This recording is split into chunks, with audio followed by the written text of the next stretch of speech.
ယောဂပိုးမွှားတွေကိုကိုယ်အနာကထွက်မသွားစေခြင်းနဲ့သူရှိပါလားရှင်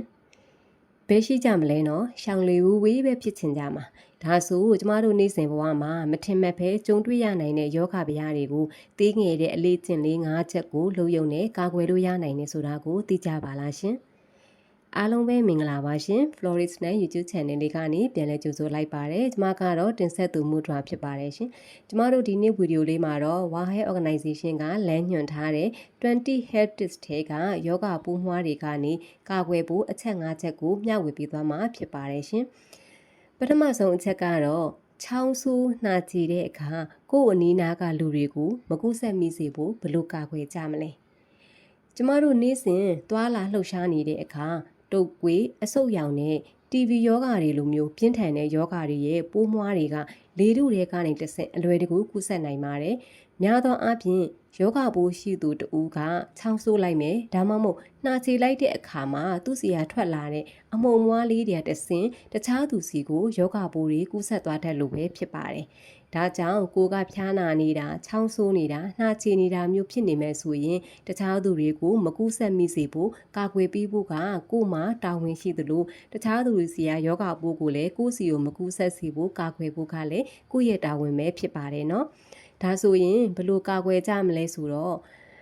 ့ပထမဆုံးအနေနဲ့ကျမတို့အပြင်သွားတဲ့အခါနှာခေါင်းစည်း mask ကိုတက်နိုင်သမျှအမြဲတမ်းတက်ထားဖို့လိုအပ်ပါတယ်။တက်ထားတဲ့အခါမှာလည်းကိုယ့်ရဲ့နှာခေါင်းပါးစပ်နဲ့မေးစေ့ကိုလုံအောင်တေချာဖုံးအုပ်ထားဖို့လည်းလိုအပ်ပါတယ်။ဒုတိယအချက်ကတော့ချောင်းဆိုးလိုက်တဲ့အခါနှာချေလိုက်တဲ့အခါမှာတစ်ရှူးကိုအသုံးပြုပြီးတော့ပါးစပ်ကိုပိတ်ထားပြီးပါအသုံးပြုပြီးတဲ့တစ်ရှူးကိုလည်းအမိုက်ပုံးထဲကိုစနစ်တကျဆွန့်ပစ်ဖို့လိုပါတယ်နော်။ဒါဆိုအရေးပေါ်ချောင်းဆိုးနှာချေကျင်လာတဲ့အခါအနီးနားမှာလည်းတစ်ရှူးမရှိဘူး mask လည်းမပါဘူးဆိုရင်ကျမတို့ဘယ်လိုလုပ်ကြမလဲ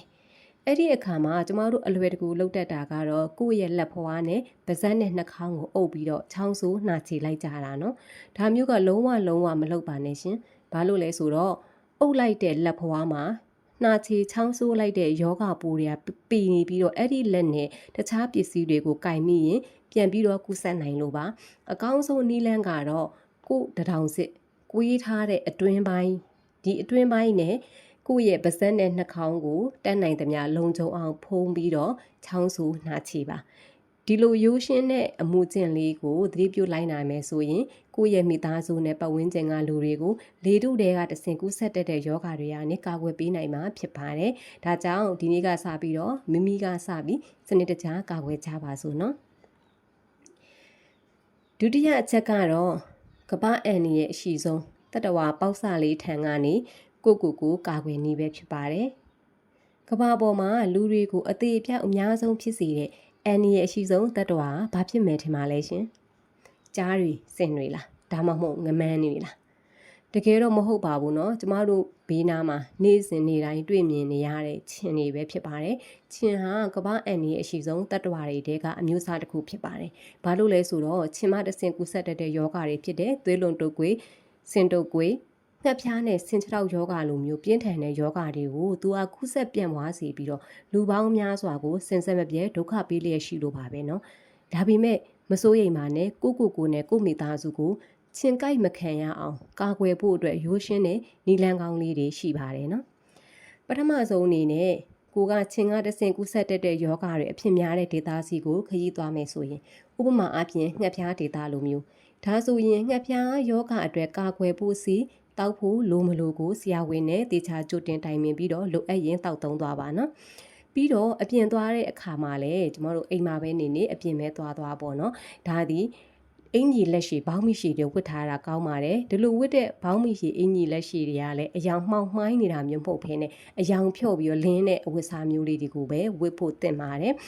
နောက်ချင်းပြေးစည်းတွေသုံးမယ်ဆိုရင်လည်းဒါကိုလည်းစနစ်တကျအသုံးပြုနိုင်ပါတယ်နော်အိမ်တွင်းမှာဆိုရင်တော့ကိုယ့်ရဲ့ပြတင်းပေါက်တွေမှာချင်းလုံးစကားတွေပေါ့ဒါတွေကိုတက်ဆင်ထားပေးပါအိတ်တဲ့အခါမှာချင်းတောင်ကိုမပြတ်မကွက်သုံးပေးပါနော်အရေးကြီးဆုံးကတော့ချင်းပေါက်ဖွားနိုင်တဲ့ရေတင်ကြံတဲ့နေရာတွေကိုဖျက်ဆီးပစ်ဖို့ကိုယ့်ရဲ့ပတ်ဝန်းကျင်ကိုအပတ်စဉ်ပုံမှန်တန့်ရှင်းရေးလုပ်ပေးပါနော်ဖုံးသွန်ခက်စစ်လောင်းထောင်လဲဖွင့်မှုတ်ရှင်းမြုပ်ထဲစိန်ပေးပါဆိုတာလေးတွေကိုပိုးလောက်လန်ဘေကလာဆိုတဲ့ဇလန်းတူလေးထဲမှာအကျယ်တဝင်းပြောပြထားပါတယ်ရှင် အိမ်ပတ်ဝန်းကျင်တန့်ရှင်းရေးကိုအပတ်စဉ်လှုပ်ဆောင်တာကကိုမိသားစုကိုချင်းအန်နေကနေကာကွယ်ဖို့အတွက်အကောင်းဆုံးအစီအမံပဲဖြစ်ပါတယ်နော်ချင်းကင်းစင်မှာယောဂကင်းဝေးမှာမလို့ဒီနေ့ပဲသတိထားပြီးတော့ကာကွယ်လိုက်ကြရအောင်နော်တတိယအချက်အနေနဲ့ကတော့လူတိုင်းအတွက်အသက်ကယ်ပေးနိုင်မယ်ရိုးရှင်းတဲ့နီလန်းကိုမိတ်ဆက်ပေးမှာပဲဖြစ်ပါတယ်ဒါကတော့အားလုံးသိကြတဲ့လက်စေးနီးပဲဖြစ်ပါတယ်ရှင်လက်တန့်ရှင်းရေးလို့ပြောလိုက်ရင်ဆရာဝန်တွေကျမတို့သူနာပြုတွေလို့ကျန်းမာရေးဝန်ထမ်းတွေအတွက်ပဲအရေးကြီးတယ်လို့ထင်နေကြပါသလားနော်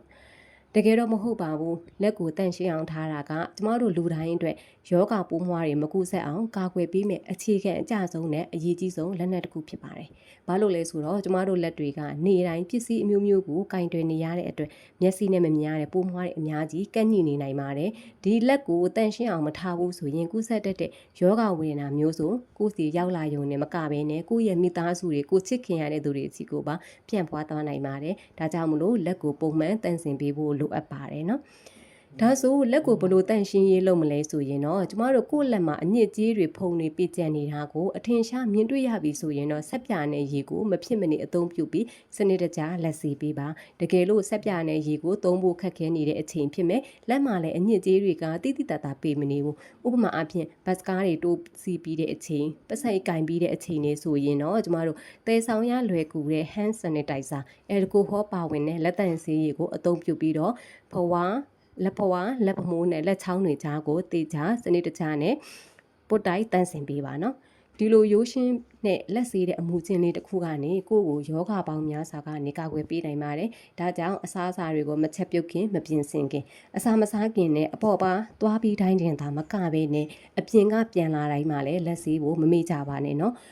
ကိုယ်တိုင်လဲလိုက်နာပြီးမိသားစုကိုလည်းလက်ဆေးဖို့အတွက်တိုက်တွန်းပေးစီသတိပေးစီချင်ပါတယ်ရှင်။ Why Organization ကလမ်းညွှန်ထားတဲ့လက်ဆေးနည်းအဆင့်ဆင့်ကိုလည်းဗီဒီယိုလေးနဲ့တင်ပြလိုက်ပါတယ်ရှင်။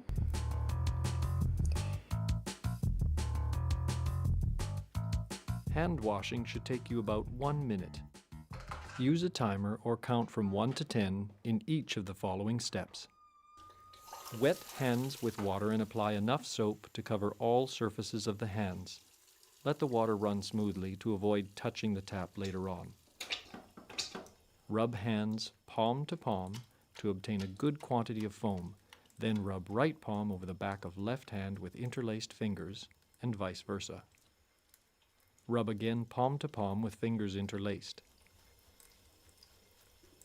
Rub the back of your fingers to opposing palms with fingers interlocked, repeating this action for each hand. Rub rotationally left thumb clasped in right palm and vice versa. To clean the tips of the fingers, rub rotationally backwards and forwards with clasped fingers of right hand in left palm and vice versa. Rinse hands thoroughly with running water. Dry hands thoroughly with a single-use towel.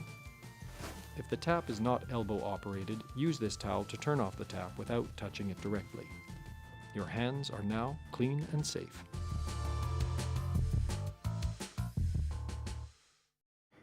စတုတ္ထအချက်ကတော့နေ့တိုင်းစားနေတဲ့အစားအစာကကိုယ့်အတွက်ဘေးကင်းရဲ့လားအစားအသောက်ကြောင့်ဖြစ်နိုင်တဲ့အန္တရာယ်ကနေဘယ်လိုကာကွယ်မလဲဆိုတာကိုမျှဝေပေးမှာဖြစ်ပါတယ်ရှင်။ကျမတို့ကိုချစ်ခင်ရတဲ့မိသားစုအတွက်ချက်ပြုတ်ကျွေးမွေးရတာပျော်စရာကောင်းသလိုအပြင်စားတွေကိုအရသာရှိရှိစားရတာကလည်းစိတ်ချမ်းသာစရာပါပဲ။ဒါပေမဲ့မတန့်ရှင်းတဲ့အစားအစာတွေထဲမှာမျက်စိနဲ့မမြင်နိုင်တဲ့ဘက်တီးရီးယားဗိုင်းရပ်စ်ကပ်ပါပိုးတွေနဲ့ဓာတုပစ္စည်းတွေပါဝင်နေထက်ပြီးတော့တာမန်ဝင်းပြက်ဝင်လျှော်ယောဂါကနေကင်ဆာယောဂါအထိယောဂါပေါင်း200ကျော်ကိုဖြစ်စေနိုင်တယ်ဆိုတာကိုသတိထားမိပါရဲ့လားရှင်။ဒါကြောင့်အစားအသောက်တွေချက်ပြုတ်စားသုံးတဲ့အခါမှာပထမဆုံးအဆင့်ဖြစ်တဲ့ဈေးဝယ်ခြင်းကနေစပြီးတော့သတိထားရပါမယ်။ဈေးဝယ်တဲ့အခါကိုဝယ်မဲ့ပစ္စည်းသည်စားသုံးဖို့အတွက်ဘေးကင်းစိတ်ချမှုရှိမရှိတွေကိုကုန်အမှတ်တစိမ့်မှာပါဝင်တဲ့အမှတ်သား level တွေကိုသိချာကြည့်ပြီးတော့စစ်ဆေးရမှာဖြစ်ပါတယ်။ဒါအပြင် expire date ဖြစ်တဲ့သက်တမ်းကုန်ဆုံးရက်တွေကိုလည်းသိချာစစ်ဆေးရပါမယ်။ဖြစ်နိုင်ရင်တော့လက်ဆက်တဲ့ကုန်စိမ်းတွေကိုပဲသိချာစစ်ဆေးရွေးချယ်ပြီးတော့ဝယ်ယူတတ်ဖို့လည်းလိုအပ်ပါတယ်နော်။တကယ်လို့ကိုကမိသားစုအတွက်အစားအစာချက်ပြုတ်ပြင်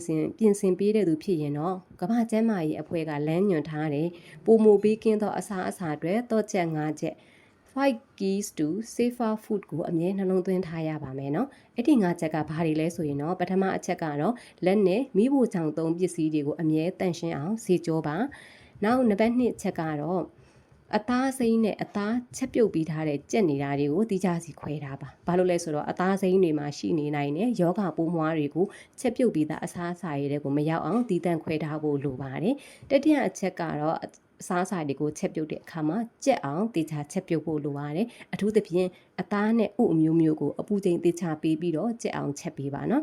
စတုထအချက်ကတော့အစားအစာတွေကိုဘေးကင်းတဲ့အပူချိန်မှာထားရှိဖို့လိုပါတယ်ကျမတို့ချက်ပြီးသားအစားအစာတွေကိုအခန်းအပူချိန်မှာအကြာကြီးပြစ်မထားဘဲနဲ့ရေခဲတတာထဲမှာစနစ်တကျထည့်သိမ်းထားပါနော်ပြင်စမအချက်ကတော့ချက်ပြုတ်တဲ့အခါမှာအသုံးပြုတဲ့ဘေးရေနဲ့ကုန်ကျန်းတွေကိုဘေးကင်းစိတ်ချဖို့အတွက်တေချာသတိထားပြီးတော့အသုံးပြုပါနော်တန့်ရှင်းတဲ့ရေနဲ့လက်ဆက်တဲ့ကုန်ကျန်းတွေကိုပဲရွေးချယ်ပြီးတော့သုံးစွဲဖို့အတွက်လိုအပ်ပါတယ်ဒီ5 keys to safer food တော့ချက်5ချက်ကိုလိုက်နာရုံနဲ့တင်ကျမတို့ကိုမိသားစုကိုအစားအသောက်ကြောင့်ဖြစ်တဲ့ယောဂအန္တရာယ်တွေကနေအများကြီးကာကွယ်ပေးနိုင်မှာဖြစ်ပါတယ်ကျန်းမာခြင်းသည်လက်တစ်ပါးမလို့ဘေးကင်းတန့်ရှင်းတဲ့အစားအသောက်တွေကိုပဲရွေးချယ်ပြင်ဆင်စားသုံးကြပါစို့နော်နောက်ဆုံးအချက်ကတော့လူတိုင်းသိထားတဲ့လိမ်မိုင်းဆိုင်ရာကျန်းမာရေးနဲ့ကိုကာကွယ်နည်းပဲဖြစ်ပါတယ်ကျမတို့နေ့စဉ်ဘဝမှာခန္ဓာကိုယ်ကျန်းမာရေးအကြောင်းကိုခဏခဏပြောလို့ရှိပေမဲ့လူတော်တော်များများပြောဖို့ရှက်နေတဲ့အရာတခုရှိပါတယ်အဲ့ဒါကတော့လိမ်မိုင်းဆိုင်ရာကျန်းမာရေးပဲဖြစ်ပါတယ်တကယ်တော့ကိုယ့်ရဲ့လိမ်မိုင်းဆိုင်ရာကျန်းမာရေးကိုတေချာဂရုစိုက်တာကကိုယ့်ရဲ့တကူရည်ကျန်းမာရေးတင်တာမကဘဲနဲ့ဘဝတစ်ခုလုံးစိတ်ချမ်းသာဖို့အတွက်ပါအလွန်ပဲအရေးကြီးပါတယ်ကျန်းမာပျော်ရွှင်တဲ့လူမှုဘဝကိုဖျက်ဆီးနိုင်မှုဆိုရင်ဘေးကင်းတဲ့လိင်ဆက်ဆံမှုပုံစံကိုကျင့်သုံးဖို့လိုအပ်ပါတယ်။ဒါမှသာအသက်အန္တရာယ်ရှိနိုင်တဲ့ HIV ရောဂါပိုးအပါအဝင်အခြားလိင်မတဆင့်ကူးစက်တတ်တဲ့ရောဂါတွေဖြစ်တဲ့ဂနိုရီးယားလိုမျိုးဂနိုရောဂါ၊ဆစ်ဖလစ်လိုမျိုးကာလာသောရောဂါအပါအဝင်လိင်မတဆင့်ကူးစက်တတ်တဲ့ sexually transmitted disease တွေကိုစိတ်ချလက်ချနဲ့ကာကွယ်နိုင်မှာဖြစ်ပါတယ်။အဲ့ဒီတော့ကျမတို့ဘယ်လိုကာကွယ်ကြမလဲကိုဘယ်လိုကာကွယ်ကြမလဲဆိုရင်အခုခေတ်မှာတော့ဆေးဝါးဘိုးသုတတွေလည်းတိုးတက်လာတဲ့အတွက်ကာကွယ်နိုင်တဲ့ဆေးဝါးတွေရှိနေပါပြီဆေးဝါးတစ်ခုနဲ့ပြောချင်တာကတော့ဒါ PREP လို့ပြောတဲ့ pre-exposure prophylaxis ဆိုတဲ့ဆေးရှိပါတယ်ဒါကတော့ HIV ရောဂါပိုးကူးစက်ခြင်းကနေထိရောက်စွာကာကွယ်ပေးနိုင်တဲ့မကူးစက်ခင်မှာကြိုတင်ပြီးတော့တောက်ရတဲ့ဆေးဝါးဖြစ်ပါတယ်ဆရာဝန်နဲ့တော့တခြားတိုင်ပင်ဖို့အတွက်လိုအပ်ပါတယ်နော်ဒုတိယတစ်ခုကတော့အထည်ရောက်ဆုံးကာကွယ်နိုင်တဲ့ကာကွယ်မှုတစ်ခုဖြစ်တဲ့ကွန်ဒုံးပါပဲကွန်ဒုံးကိုတော့ကျမတို့အသုံးမပြုခင်စစ်ဆေးရတာရှိပါတယ်တက်တန်းကုံစုံရက်တွေကိုစစ်ဆေးရပါမယ်ပေါက်ပြင်းနေခြင်းရှိမရှိတို့စစ်ဆေးရပါမယ်ပြီးတော့အိတ်ခွန်ဖွင့်တဲ့အခါမှာလည်းကက်ကြီးတောင်းမို့ချွန်ထက်တာတွေနဲ့အထဲကိုထိုးပေါက်ပြီးတော့ဖွင့်တာမျိုးတွေမလုပ်ဖို့အတွက်ရှောင်ကျဉ်ရပါမယ်ဒီကွန်ဒုံးကိုစနစ်တကျအသုံးပြုမယ်ဆိုရင် HIV ရောဂါပိုးတွေမကပဲ sexually transmitted disease ဖြစ်တဲ့လိင်မတဆင့်ကူးစက်တဲ့ရောဂါအားလုံးကိုပါတပြိုင်နက်တည်းကာကွယ်ပေးနိုင်တဲ့အကောင်းဆုံးအတားအဆီးပဲဖြစ်ပါတယ်နော်အချင်းနဲ့တန်ရောစင်မှာတာဝန်ယူမှုတာဝန်ခံမှုရှိခြင်းကအလှပဆုံးပါပဲကိုရောကိုချရတဲ့သူတွေကိုပါယောဂဗျာတွေကနေကာကွယ်ပေးဖို့အတွက်အကာအကွယ်ကိုတေချာအသုံးပြုကြပါလို့တိုက်တွန်းပါရစေနော်ဟုတ်ပါပြီဒါဆိုကျမတို့ယောဂပိုးတွေကိုကာကွယ်နည်း၅ချက်ကိုလည်းပြောခဲ့ပြီပေါ့နော်အဲ့တော့ယောဂပိုးမွှားတွေဒီကျမတို့တို့ချစ်စရာမကောင်းဒီလိုချစ်စရာမကောင်းတဲ့ယောဂပိုးမွှားတွေကိုကျမတို့ကိုယ်တိုင်နဲ့ကိုချစ်ခင်ရတဲ့သူတွေအနာကိုကတ်မလာမိစေဖို့အတွက်အခုပြောသွားတဲ့သေးငယ်တဲ့အလေးကျင့်တွေ၅ခုကိုဒီနေ့ကစပြီးတော့စနစ်တကျအသုံးပြုလို့ကာကွယ်လိုက်ပါနော်နောက်ဗီဒီယိုလေးမှာတော့လူအများစုမေ့လျော့နေကြတဲ့မတော်တဆမှုစိတ်ချမ်းသာရေးနဲ့ဆေးဝါးသုံးစွဲမှုအမားတွေအကြောင်းကိုဆက်လက်တင်ဆက်ပေးမှာမို့စောင့်မျှော်ကြည့်ရှုပေးကြပါအောင်ရှင်ဒီဗီဒီယိုလေးကအကျိုးရှိတယ်ဆိုရင်တော့ like and share လုပ်ပေးဖို့နဲ့ကျမတို့ channel လေးကို subscribe လုပ်ပေးပါအောင်နော်အားလုံးပဲကျန်းမာပျော်ရွှင်တဲ့ဘဝတွေပိုင်ဆိုင်နိုင်ကြပါစေရှင်ကျေးဇူးအများကြီးတင်ပါတယ်Nurture your life, grow you are mine, flourish you are soul